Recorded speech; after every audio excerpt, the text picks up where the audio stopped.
You're here! Finally! Is something wrong? Monsieur NEUVILLETTE and Lady Furina, they seem to have gotten into a dispute. Please go see for yourself.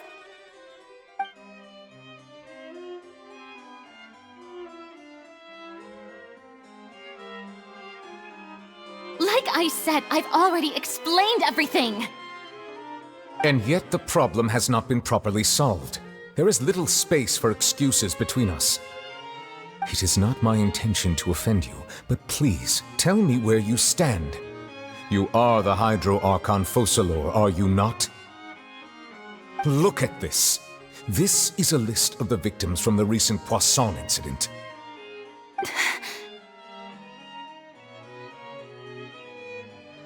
You mean... they're all... We did not arrive in time to avert this disaster, and I will not have it happen again.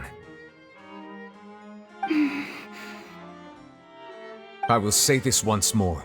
You must tell me everything you know. Yesterday, I found 3 stone slates in some ancient ruins near Poisson. Do you know anything about those? Seriously? You're questioning me like this is a court case now. I don't know anything about that. But you found them in some ancient ruins, you say? That's correct, which is why I came to ask you some questions.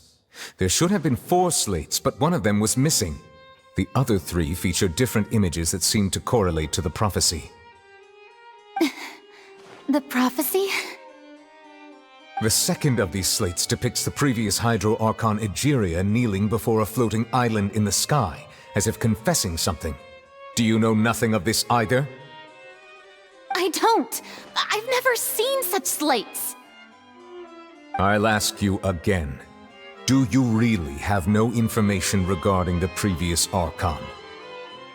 My deciphering of the slates indicates that the Hydro-Archon Egeria once had to confess to, or apologize for, a certain sin. If anyone would know about it, it should be you.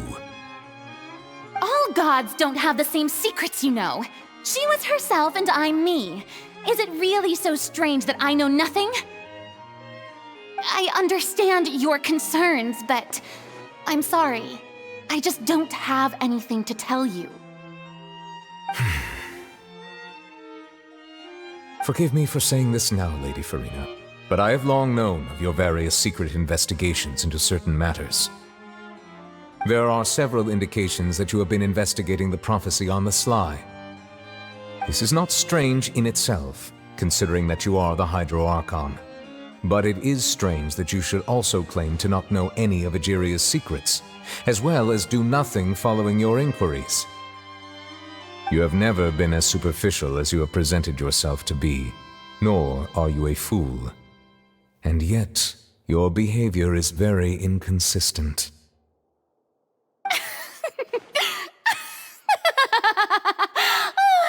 So you've been watching me all this time, have you? I didn't think you were that type. You... Well, since you know about my secret investigations, then you should know I'm actually working to take care of it. There's no point questioning or suspecting me.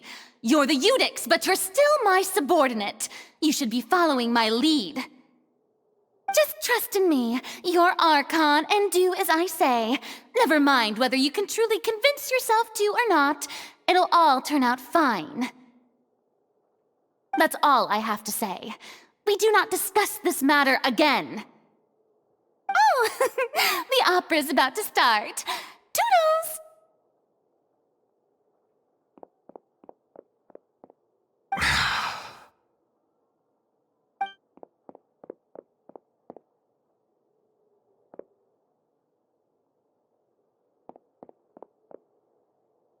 Did Furina not notice us standing by the door?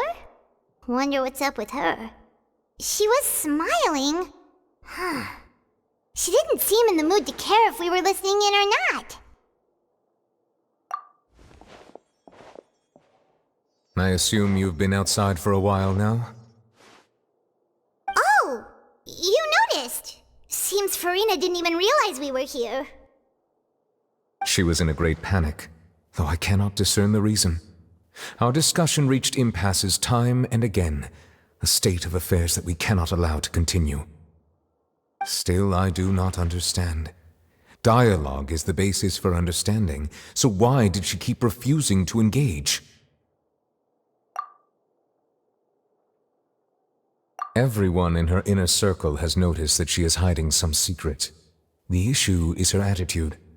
I fear that she will not reveal anything unless absolutely forced to. We may have to create a situation in which she will have no choice but to speak. Oh? Like what? Normally, people will only reveal the truth when standing trial. Perhaps we must have the Hydro Archon experience just such a scenario. But Furina's seen so many trials, and she's really good at dodging questions. How do we make sure that she won't just slip away at the first chance she gets? We will need to consider this thoroughly, join forces with various parties, and then do what we can. If at all possible, I would prefer to recuse myself from this affair, but we must prevent the prophecy from coming to pass. This may be cruel to her, but all Fontaine is in crisis. The information a god possesses is too precious, and so we must take a chance on this. But who will lend us their aid to do such a thing?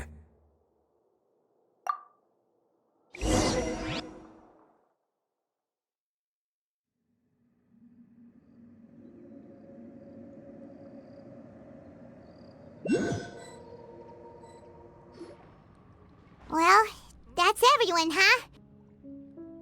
Speaking of which, it was pretty smart of you to think of hiding here.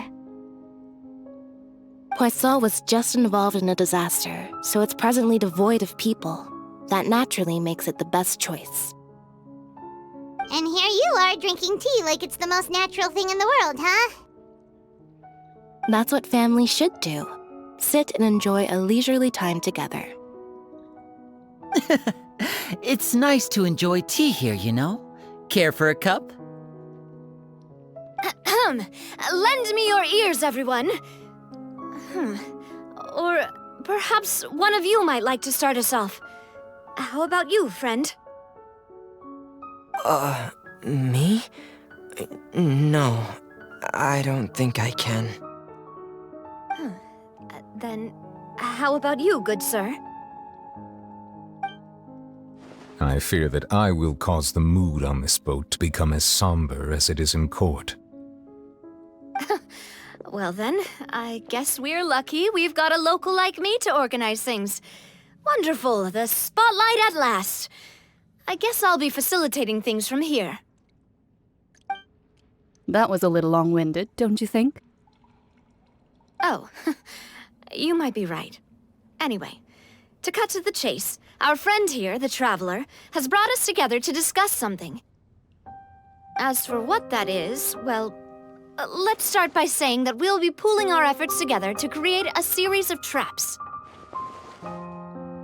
Oh, how intriguing. Well, it's just an expression, really. One that I just learned from CLORINDE, and used on the spot. So, let's invite her to explain in detail. A round of applause, please. Huh? Didn't you say that you would be facilitating this? Oh, come now. Your work doesn't involve much public speaking, right? This is a good chance to practice. You might even pick up some fancy oratory tricks to impress your boss with in the future. I see. And what does my boss say? He is glad that you consider him your boss. Do go on.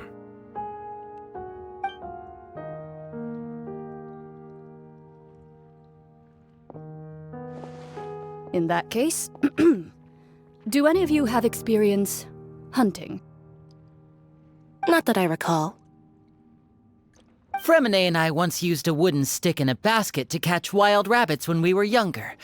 As for Lynette, Oh, right. You were sick that day, weren't you? I've also gone diving to catch some fish before. Does that count? I'm afraid not. You may or may not have heard, but Fontaine once played host to a group known as the Marechaussee Hunters.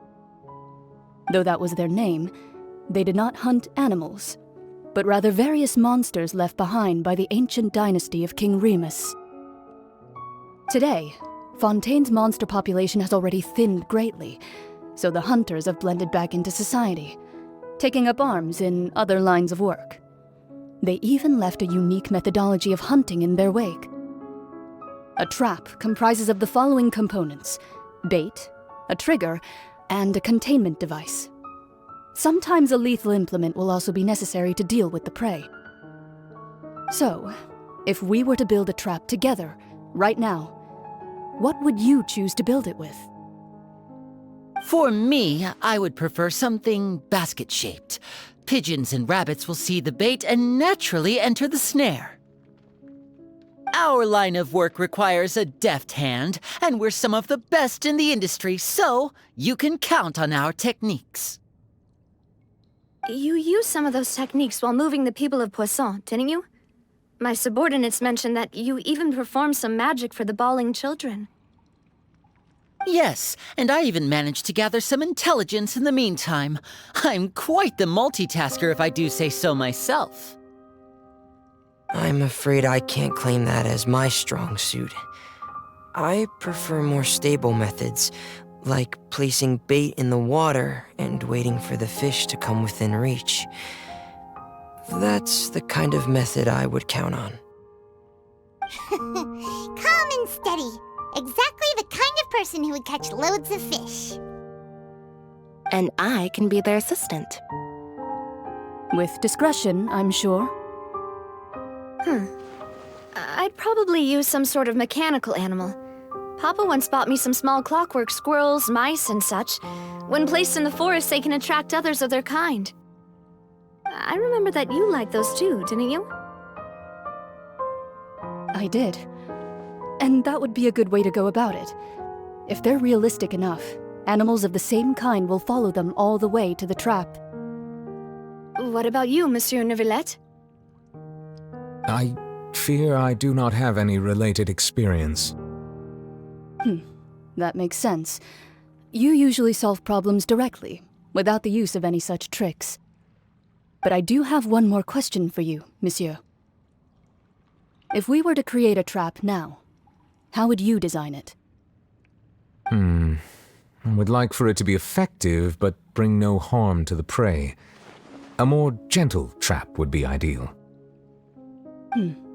Kind as always. However, our intention doesn't necessarily change the containment device and the type of implement we need. If we wanted to kill the prey in one strike, we would need a powerful implement. However, that also goes for prey that must be captured and safely contained. Wait, why is that?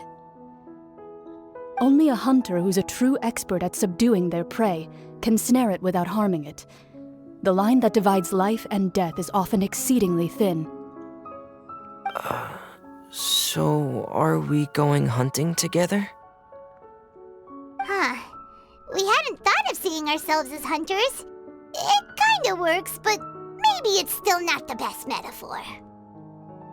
If our means of capturing and dealing with our prey is to put them on trial, then the hunting metaphor is actually quite accurate. But we shall require much more courage than any hunter to judge a god, a being whose seat is an exalted throne. Oh, so that's what's going on. Sounds very interesting.